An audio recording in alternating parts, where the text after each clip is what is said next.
وتلك الأمثال نضربها للناس لعلهم يتفكرون. Kita masuk kepada Kitabul Adzan atau Fadailul Adzan, keutamaan adzan. Adzan ya. Adzan kadang-kadang dipanggil dengan azan. Adzan itu istilah kita, tapi maksudnya adalah sama. Kadang-kadang ada mengistilahkan dengan bang. Itu juga istilah yang sama untuk istilah adzan secara syariat.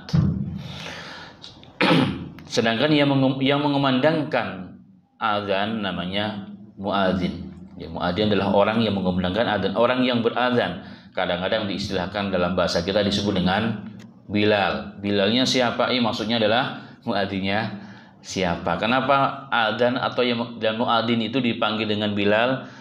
Karena merujuk atau kembali kepada orang yang pertama kali diangkat menjadi muadzinnya Rasulullah SAW, atau orang yang mengumandangkan azan di zaman Nabi Muhammad SAW adalah Bilal. Maka diistilahkan Bilalnya muadzinnya adalah fulan dan fulan, dan itu merupakan istilah yang sangat luar biasa. Ini bagian dari kebaikan dan keutamaan Bilal bin Abi Rabah radhiyallahu anhu.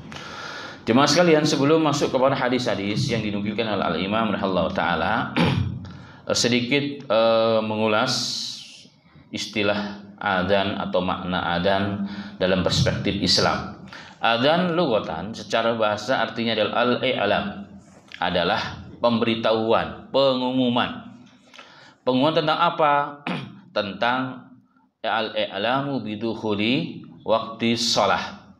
Pemberitahuan tentang maksudnya waktu sholat. Berarti adzan dari istilah ini, baik secara bahasa ataupun secara istilah, karena adzan itu adalah pemberitahuan bidukhuli waktu sholat atau sholawat, bahwa telah masuk waktu sholat, maka adzan itu dianggap sah jika sudah masuk waktu sholat. Karena memang fungsinya adalah untuk memberitahukan waktu sholat. Nanti mungkin sedikit kalau ada waktu bagaimana adzan digunakan untuk selain sholat. Nanti dibahas jika ada waktu insyaallah ta'ala. Kemudian jemaah sekalian, asbabul wurud, sebab terjadinya kewajiban adzan ini. Jemaah sekalian, kewajiban sholat sebenarnya sudah ada dari sebelum hijrah, tapi belum sholat 5 waktu.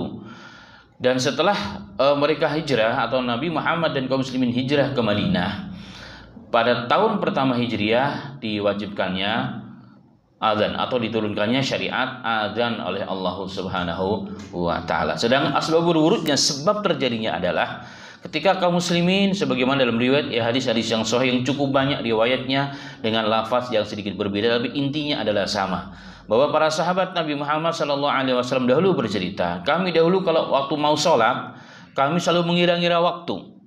Ini sudah masuk apa belum? Padahal belum ada jam, belum ada jam sebagaimana hari ini, belum ada kemudahan. Tapi mereka, orang-orang yang hidup zaman itu udah paham waktu-waktu dengan tanda-tanda yang ada, tanda alam, biasanya dengan matahari. Dengan matahari, jika sekian berarti sudah masuk, jika sekian belum masuk. Contohnya adalah jika bayangan itu masih ketika kita berdiri atau benda ditegakkan di bawah terik matahari, dia nggak kelihatan bayangannya, berarti itu tanda hari dalam pertengahan hari.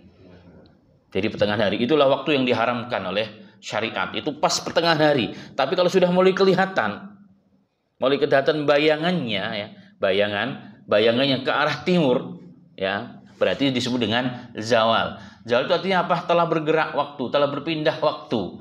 Berarti sudah memasuki waktu sholat duhur. Dan ini mereka sudah paham. Tapi tetap saja ini menyusahkan. Akhirnya mereka bermusyawarah sesama mereka. Ada yang mengatakan, bagaimana kalau kita kita awali waktu sholat itu tandanya dengan api. Ada yang mengatakan, oh jangan, karena api itu tanda khas orang-orang Majusi. Bagaimana kalau dengan trompet? Kata mereka, oh jangan, karena trompet tanda khas, tanda orang. Nah, bagaimana kalau lonceng? Tanda khas orang Nasara. Maka mereka menolak. Kemudian mereka pusing-pusing, bagaimana? Kalau mereka selalu membincangkan. Kemudian jemaah sekalian, dengan sahabat pun semua pada berpikir bagaimana ini terjadi. Kemudian ada dua sahabat yang kemudian diperlihatkan dalam mimpinya Rasulullah SAW tentang tata cara bagaimana azan, termasuk Umar. Tapi memberitahukan bukan Umar bin Al-Khattab, disampaikan kepada Rasulullah. Kemudian Nabi Muhammad SAW memanggil Bilal, mengajarkan lafaz-lafaz azan sebagaimana hari ini. Maka jemaah sekalian, orang yang melihat dalam mimpinya dan orang yang mengumandangkan azan pertama kali akan mendapat pahala sampai hari kiamat nanti. Kenapa? Karena kebaikan itu diikuti oleh kita sampai hari ini. Nah, hari ini kita sholat karena azan ya. Maka Bilal bin Abi Rabah pun mendapatkan pahala tersebut. Begitu juga orang yang muadzin itu dimanapun mereka berada, ketika mengadakan azan karena Allah, niat karena Allah Ta'ala, Allahu Akbar, Allahu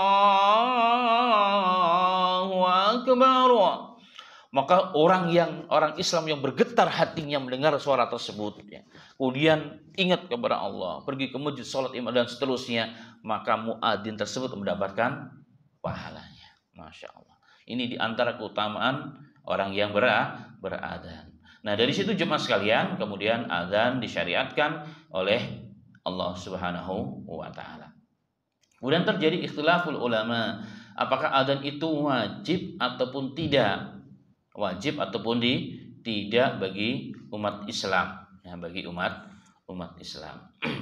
Nah, sebagian mengatakan, ada yang mengatakan wajib ya, ada yang mengatakan tidak wajib. Nah, di antara yang mengatakan wajib, kenapa? Karena Nabi Muhammad SAW pernah mengatakan, tidaklah kalian berkumpul ya, tidaklah beberapa orang di suatu tempat, kemudian mereka tidak mengundangkan azan dan sholat berjamaah ila astaghfiru alaihimus syaitan, kecuali mereka telah dikuasai oleh syaitan. Itu yang pertama. Yang kedua, bahwa azan ini menjadi tanda tempat itu atau wilayah tersebut muslim atau tidak muslim. Nabi Muhammad SAW di zamannya beliau ya SAW, beliau akan menyerang satu wilayah ya, dalam peperangan biasanya, tapi beliau akan menanti sampai waktu azan. Jika terdengar di kampung tersebut ada azan, maka mereka tidak jadi menyerang. Tapi kalau tidak terdengar adzan sampai waktu sholat berlalu, maka mereka akan menyerang. Itu tandanya berarti wilayah tersebut tidak ada Islam. Akan menyampaikan ya, tentunya sebelum menyerang akan memberikan utusan, menyampaikan dakwah, ya, memberikan kesempatan dan seterusnya, memilih yang jizya atau masuk Islam dan seterusnya. Itu tandanya adalah adzan.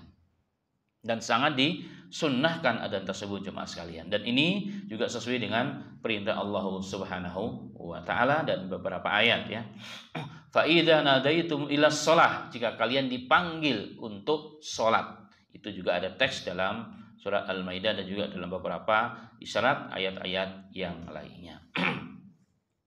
Jemaah sekalian rahimani wa rahimakumullah, sebelum masuk kepada hadis-hadis tentang keutamaan adzan, para ulama mengatakan dari hadis tentang asbabul wurud, sebab terjadinya syariat adzan pada tahun pertama Hijriyah.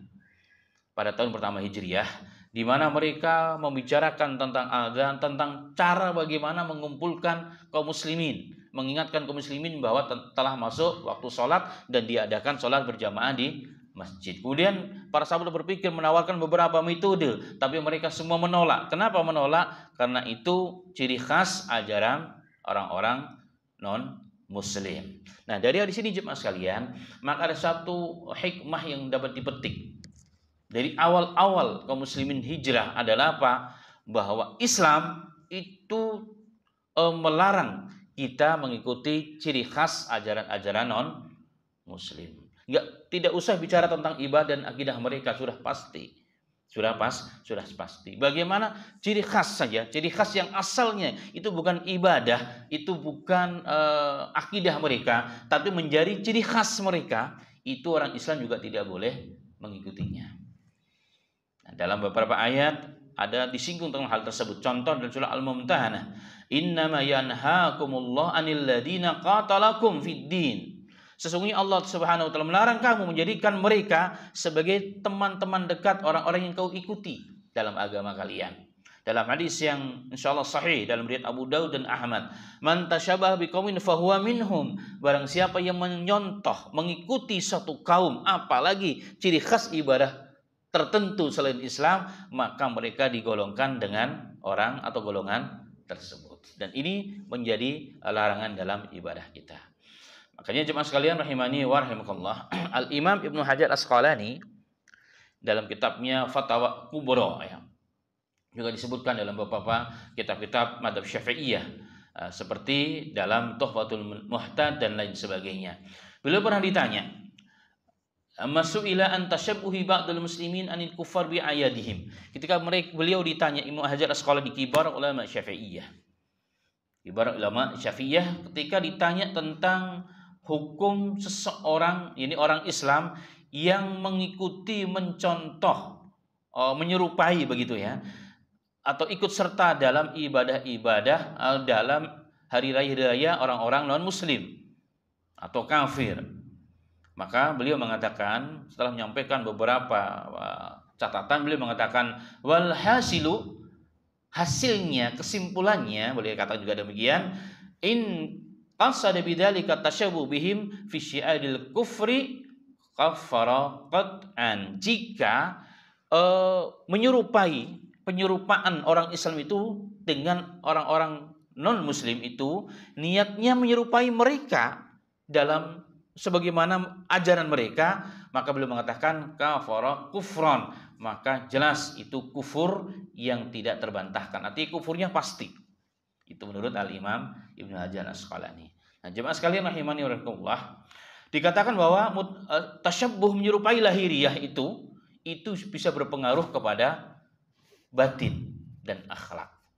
Inna musyabahata fil umuri dhahirati turisu tanasuban wa tasyabuhan bil akhlaqi wal a'mal. Menyerupai orang, menyerupai kebiasaan ya secara lahiriah itu bisa melahirkan dan mempengaruhi akhlak dan amal kita. Itu sudah pasti jemaah sekalian. Lahiriah kita ikuti, lama-lama batin kita, akhlak kita ya kan, amal kita pun ngikutin mereka. Walihada nuhina, karena itulah ulama mengatakan kita dilarang mirip mencontohi ajaran-ajaran mereka. Fa idza kana hadza fi tashabbuhi bihim, ini jika lahiriah kita ikuti ya, itu adalah adat kebiasaan, seperti itu pengaruhnya. Bagaimana kalau itu urusannya adalah prinsip dasar dalam ajaran agama tertentu, tentunya akan lebih parah. Ya, kemarin ada kajian di di kejaksaan, ada yang bertanya seorang jaksa, bagaimana Pak Ustadz, kita ini kan pejabat ya, kadang-kadang kalau ingin menyampaikan ceramah atau materi kepada masyarakat, di mana masyarakatnya kan banyak non muslimnya, macam-macam. Apakah cukup dengan assalamualaikum atau bagaimana, atau sebagaimana yang umumnya hari ini diucapkan sampai detailnya, sampai dihafal istilah-istilah khusus dalam agama-agama tertentu. Ini kan jadi PR bersama. Lalu bagaimana hukumnya mengucapkan assalamualaikum di mana di dalam audiens tersebut juga ada non selain muslim. Saya katakan pertama begini. Dalam riwayat Bukhari, Rasulullah SAW pernah di awal-awal hijrah, beliau sedang naik keledai membonceng seorang sahabat, kemudian menjumpai satu majelis besar, di dalamnya ada orang Islam, yakni sahabat, ada orang munafik. Waktu itu Abdullah bin Ubay bin Salul belum masuk Islam, ada juga orang-orang musyrik ya, orang-orang musyrik masih penyembah berhala, orang Yahudi dan lain sebagainya. Tapi Nabi Muhammad sallallahu alaihi wasallam tetap memberikan salam, karena tujuannya memberikan salam kepada orang-orang Islam. Jadi boleh kita melewati suatu majelis, situ ada orang Islamnya, situ ada non muslim, maka kita boleh mengucapkan assalamualaikum warahmatullahi wabarakatuh. Kenapa? Niat kita untuk memberikan salam kepada orang Islam itu sendiri. Sebenarnya ini sudah cukup. Cukup. Kadang-kadang Rasulullah dalam riwayat sahih pernah menulis surat kepada raja-raja yang notabene mereka belum muslim. Artinya non-Islam ya, non-Islam. Apa salamnya Rasulullah dalam tulisan tersebut? Salamun ala manita al-huda. Salam keselamatan bagi orang yang mengikuti petunjuk. Ini ditujukan kepada raja. Tapi Rasulullah mengatakan salam keselamatan kepada orang yang mengikuti petunjuk. Sebenarnya sudah cukup salam kita seperti itu sebagai simbol. Karena jemaah sekalian, salam atau ucapan itu adalah simbol agama, ciri khas. Maka bagi orang Islam sebenarnya sudah mencukupi itu. Toh sebenarnya tidak ada yang protes sebenarnya. Nah, tidak ada yang protes, hanya ada rasa-rasa ketakutan yang luar biasa. Nanti kalau nggak begini, nanti saya begini. Padahal itu rasa ketakutan. Padahal itu sudah diatur.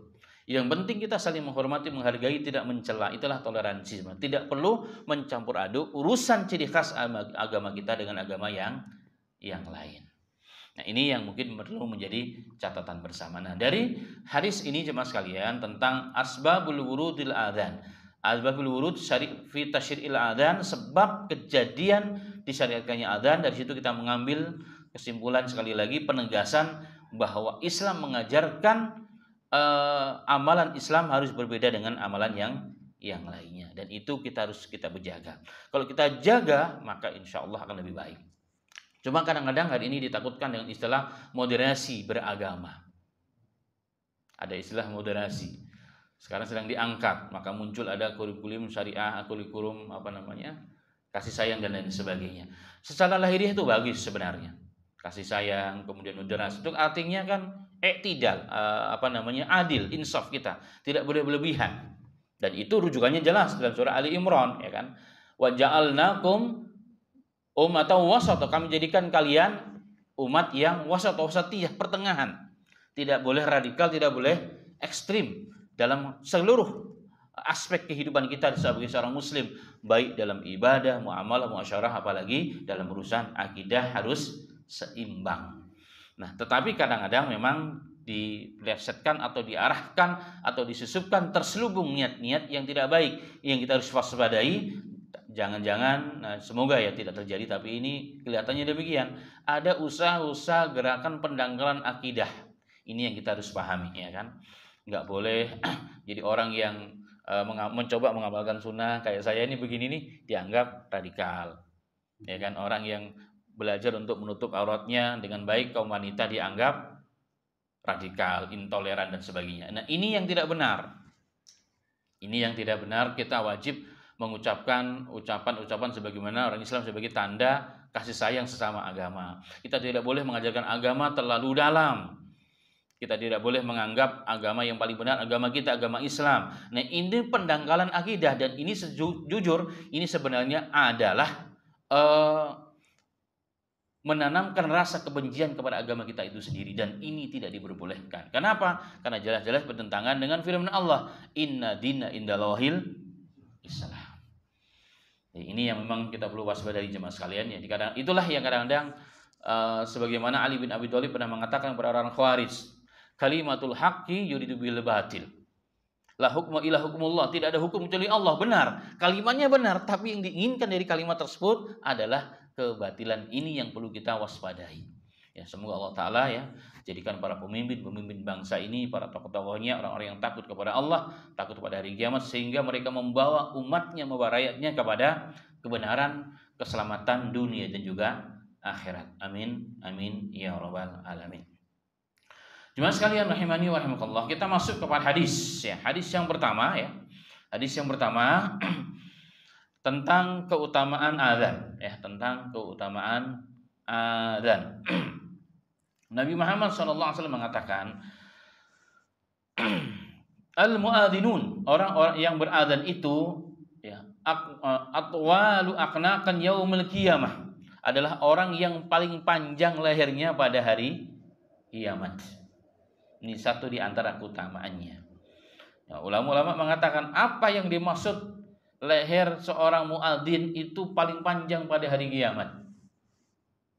Lehernya panjang. Ya, leher panjang pada hari kiamat. Ulama sebagai tafsiran ya, dari sebagian ulama, yang dimaksud paling panjang lehernya adalah kebaikannya, keutamaannya. Sebagaimana di dunia pun hari ini ada beberapa negara yang mereka menjadikan leher dipanjangkan. Kalau tidak salah di Filipina ya, mereka dipakaikan semacam gelang atau kalung dari besi sehingga lama-kelamaan dipaksa lehernya lebih panjang. Dan orang-orang Arab kalau ingin mensifati seseorang, ya, perempuan yang cantik, orang yang cakep, itu dengan mengatakan lehernya panjang.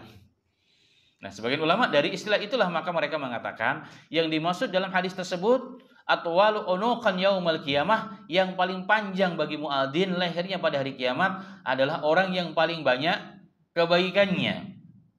Dan itu sesuai dengan yang tadi saya sampaikan. Kenapa paling banyak kebaikannya? Karena dia banyak mendapatkan pahala, bukan hanya adzannya itu sendiri, tapi pahala dari orang yang mendengarkan adzan kemudian tergerak hatinya untuk ingat Allah, bahkan sampai mendirikan sholat. Nah, mereka bayangkan jemaah sekalian, setiap hari pahala kita yang sholat berjamaah atau yang di luar atau dimanapun dengan adzan teringat waktu sholat, dia sholat sendirian atau mungkin sholat yang sangat diutamakan di masjid, maka seluruh pahala itu diborong oleh siapa? Oleh muadzin. Masya Allah, diborong oleh muadzin jemaah sekalian. Maka muadzin bukan hanya mendapatkan pahala adzan dan sholat dia sendiri, tetapi juga seluruh sholat orang-orang yang mendengarkan adzan daripada suara yang dilantangkan oleh beliau. Masya Allah. Nah, ini satu di antara bentuk kemuliaan dari Allah Subhanahu wa taala. Karenanya jemaah sekalian rahimani wa rahimakallah, dalam hadis juga keutamaannya, law ya'lamu, seandainya manusia tahu keutamaan adzan dan shaf awal. Dalam riwayat shaf awal baru adzan, dan mereka tidak mendapatkan kesempatan di shaf awal dan adzan, ya, maka dan harus diundi, maka mereka lastahamu, maka mereka akan mengundi. Cuma kan sayangnya kita sebagai manusia biasa tidak melihat keutamaan itu dengan apa yang telah dijanjikan oleh Allah Subhanahu wa taala. Rasulullah mengatakan, "Lau ya'lamu", seandainya orang mengetahui bagaimana pahala, keutamaan, kemuliaan yang Allah siapkan bagi orang yang mengumandangkan azan di shaf pertama, orang harus berundi terlebih dahulu, maka orang akan berundi. Yang ada sekarang kan kebalikan jemaah sekalian. Bapak dah di shaf awal, Bapak aja lah yang azan, Masya Allah, ya kan? Memberikan kesempatan kebaikan kepada orang lain, ini makruh sebenarnya. Kita punya kesempatan tapi kita tidak mau, itu makruh kalau dalam agama. Itu makruh dalam agama. Kita bisa di shaf awal tapi malah orang lain dikasih, itu makruh. Bukan berarti kemudian kita ngikut kanan kiri, bukan ya, dengan cara yang baik. Kecuali memang tempat-tempat yang memang umumnya para tokoh, contohnya di belakang imam dan seterusnya, itu harus orang-orang yang paham tentang urusan agama. Nah, itu babnya berbeda memang. Nah, jemaah sekalian rahimani wa rahimakumullah. Begitu juga dengan adzan, ya. Dengan adzan. Maka ada di beberapa masjid, ya, apalagi waktu-waktu kayak kemarin, ya, waktu-waktu libur biasanya, di mana di beberapa masjid memang ada petugas khusus untuk adzan, untuk mengurusi masjid, dan ketika mereka libur biasanya jemaah akan dimusyawarahkan siapa orang yang siap untuk mengundangkan azan. Itulah kesempatan kita jemaah sekalian, kesempatan kita untuk mengumandangkan azan. Sampai guru saya, beliau pernah mengatakan, saya tuh bermimpi, katanya. Beliau bermimpi artinya begini, bercita-cita ingin, ya, orang itu berantem sampai ke mahkamah gara-gara urusan shaf awal. Gara-gara orang rebutan untuk azan. Itu menandakan apa? Semangat gairah orang Islam luar biasa. Itu kata beliau, ya. Tapi hari ini belum ada, ya. Yang ada rebutan tanah, yang ada rebutan harta, rebutan jabatan. Tapi rebutan kesempatan azan dan shaf awal belum, hampir-hampir tidak terjadi. Tapi pernah jemaah sekalian, saya pernah, ya, di satu masjid, tapi bukan di Indonesia. Qadarullah, muadzinnya lagi tidak ada. Maka DKM-nya, ya, mungkin karena nggak dimusyawarahkan, ya, itu rebutan. Jadi orang sudah dia mencoba, saya akan adzan hari ini, dia duluan. Ternyata sudah ada orang setengah jam nunggu di depan mikrofon, sudah duluan. Akhirnya hari berikutnya dia datang duluan, ya, 1 jam sebelum, dan dia adzan sebelum waktunya. Ini saking semangatnya, itu juga nggak benar ya, itu tidak benar. Makanya di zaman Nabi Muhammad, muadzi itu ditentukan oleh Nabi kita Muhammad Shallallahu Alaihi Wasallam. Kenapa? Takut akan terjadi seperti itu. Ada sebaliknya, kadang-kadang ya ada di wilayah sekitar kita ya. Ketika kamu adzan dia bukan muadzin yang utama ya. Kemudian waktu sholat dia juga ingin cepat-cepat ya, karena kan iqamat juga sama pahalanya, sama halnya orang yang menggunakan adzan. Maka dia supaya nggak didahului orang lain, dia berdiri langsung iqamat, padahal masih ada waktu hampir 2 menit, di mana orang udah nyampe waktu 2 rakaat kan masih bisa kalau sholatnya cepat.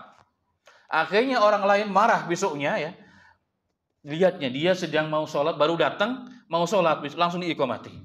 Maka setelah itu baru terjadilah keributan gara-gara urusan seperti ini. Dan ini juga tidak benar. Tetapi sisi lain, kita melihat sisi positifnya, ini orang bersemangat untuk rebutan pahala. Tetapi harusnya tidak seperti itu ya, tidak seperti itu kan menimbulkan fitnah yang masya Allah dan luar biasa. Tapi sekali lagi jemaah sekalian, Nabi Muhammad SAW mengatakan, "Lau ya'lamun nasu ma fi nida'i wa safil awal summa lam yajidu illa yastahamu alihi la yastahamu." Seandainya setiap orang tahu keutamaan adzan dan shaf awal, kemudian mereka tidak mendapatkan kecuali harus berundi, maka mereka harus berundi. Nah, catatan kecilnya di sini bahwa mengundi itu tidak semua haram.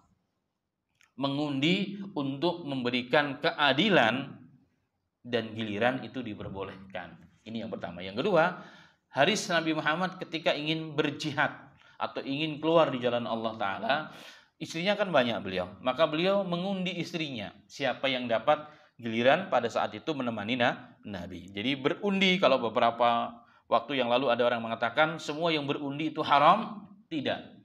Yang sahih, tidak semua yang berundi itu haram. Kalau ingin memberikan keadilan seperti tadi ya, berundi itu seperti itu. Arisan kan ada undiannya juga, itu tidak haram. Yang haram itu kalau berundinya untuk judi, itu jelas keharamannya. Ya, ini yang belum menjadi catatan bersama. Baik, kemudian jemaah sekalian rahimani wa rahimakallah. Ada juga di antara hadis Nabi Muhammad sallallahu alaihi wasallam yang menyatakan tentang keutamaan muadzin. Al-imamu dhaminun wal muadzinu mu'tamanun. Allahumma syirdil a'immata waqfidil muadzinin. Riwayat Abu Daud dan Tirmidzi, dan insyaallah hadisnya sahih. Imam itu penanggung jawab untuk menghadap Allah Ta'ala, memimpin sholat, ibadah yang paling utama. Ini tugasnya siapa? Imam. Makanya imam adalah yang terbaik atau yang paling paham urusan agamanya di tempat tertentu. Sedangkan al-muadzin adalah orang yang diberikan amanah oleh Allah dan juga diberikan amanah oleh kaum muslimin di satu tempat. Untuk apa? Menjaga waktu sholat. Dan ini luar biasa jemaah sekalian. Menjaga waktu sholat bagi penduduk tertentu, bagi masyarakat tertentu agar jangan sampai telat. Ini bukan amalan sepele. Itu hakikatnya muadzin itu sebenarnya. Mereka yang selalu mengawasi, udah masuk belum. Itu luar biasa. Maka muadzin datangnya sebelum orang datang ke masjid. Bayangkan itu. Inilah keutamaannya yang menjadi rahasia sebenarnya. Itu kemuliaan muadzin. Seorang muadzin atau yang mau beradzan itu kan dia datang sebelum waktunya, bukan dibangun oleh orang. Makanya Nabi Muhammad pun sering ya berpesan kepada Bilal, kalau mau sholat, Bilal tolong bangunkan saya. Maka beliau sering datang kepada Rasulullah mengatakan as-salatu ya Rasulullah, as-salah, as-salah, as-salah. Itu Nabi Muhammad sallallahu alaihi wasallam. Dalam riwayat yang lain, riwayat Ibnu Majah, Rasulullah pernah mengatakan dari riwayat Abdullah bin Umar radhiyallahu anhu, barang siapa mengumandangkan azan selama 12 aman, 12 tahun. Ya, barang siapa yang mengumandangkan azan berarti istiqomah 12 tahun karena Allah Ta'ala, maka baginya surga. Masya Allah. Dan ditulis baginya setiap harinya 60 hasanat dari azannya dan 30 hasanat dari iqamatnya. Ini 12 tahun cuma sekalian, bukan waktu yang sebentar. Istiqomah ini tidak ada orang yang istiqomah, seorang muadzin seperti itu sampai 12 tahun, berarti ini orang yang amanah sesungguhnya. Orang yang amanah menjalankan tugasnya dari Allah hakikatnya melalui masyarakat, melalui DKM yang ditunjuk. Baik.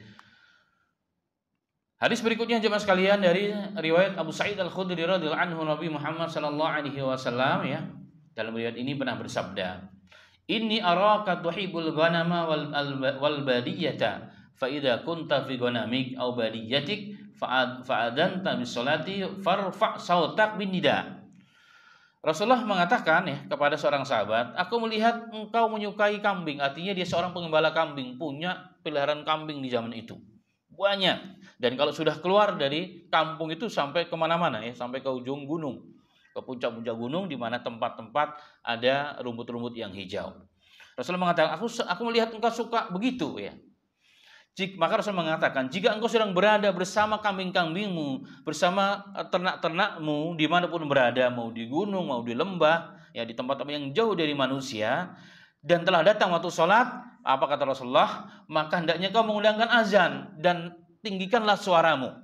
Suaramu harus yang tinggi. Nah dari sini ulama mengatakan seorang muadzin terutama zaman dahulu suaranya selain bagus harus yang tinggi agar terdengar semakin jauh oleh kepada manusia. Kalau hari ini alhamdulillah walaupun suaranya kecil bisa menjadi besar dengan alat pengeras suara. Kemudian Rasulullah mengatakan, fa innahu la yasma'u madda sautil muadzini jinnun wala insun wala syai'un illa syahida lahu yaumal qiyamah. Rasulullah SAW mengatakan, kenapa harus ditinggikan suaranya, dikeraskan suaranya selantang mungkin, sekeras mungkin. Nabi Muhammad SAW mengatakan, karena sesungguhnya tidaklah engkau meninggikan suaramu saat mengumandangkan asma Allah, mengajak manusia kepada kebaikan, terdengar suaramu oleh jin, oleh manusia, oleh sesuatu dalam riwayat yang kering ataupun yang basah yang ada di bumi ini, illa syahidalahu yaumal qiyamah, kecuali akan menjadi saksi bagi orang yang mengumandangkan azan tersebut. Masya Allah. Jadi jemaah sekalian, ini adalah bukti, kalau boleh disimpulkan, bahwa alam semesta ini akan menjadi saksi kebaikan orang yang berazan. Jadi semakin banyak saksinya untuk kita, berarti semakin mulia dan semakin kuatlah hujah kita di hadapan Allah Subhanahu wa taala. Maka jemaah sekalian, minimal lah ya orang Islam itu pernah azan walaupun sekali. Agar paling tidak ada mendapatkan keutamaan ini. Ya sekali-kali kan boleh lah, walaupun kita bukan muadzin tetap minta ke DKM atau Pak sekali-kali dong. Kemarin saya baru dengar kajian, boleh sekali saya azan, nggak apa-apa. Tapi ya harus ingat sebelum azan tolong dikoreksi dulu azannya. Ya jangan sampai salah dan jangan sampai fatal. Masa di masjid ini orang-orangnya pinter-pinter, hebat-hebat ngajinya tiap hari, kok salahnya masih azan? Azannya masih ada yang terlalu fatal. Nah ini juga menjadi catatan bersama agar ibadah kita benar di sisi Allah Subhanahu wa taala. Minimal diperdengarkan dulu ya kepada imamnya, kepada orang yang mengerti di tempat tersebut ya. Jangan sampai salah. Baik. Sebagai contoh ya, sebelum kita tutup mungkin ya. Kita mengundangkan azan dengan sedikit ada kesalahan. Contoh yang sering berulang-ulang saya sampaikan karena ini penting ya.